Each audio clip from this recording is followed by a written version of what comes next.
فإذا قضيت الصلاة فانتشروا في الأرض وابتغوا من فضل الله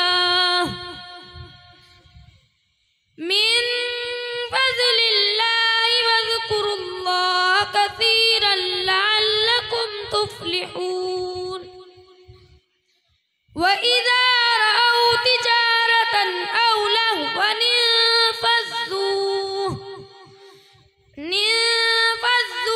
إليها وتركوك قائما.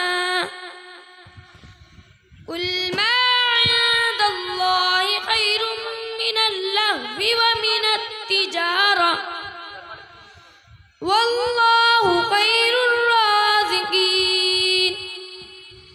صدق الله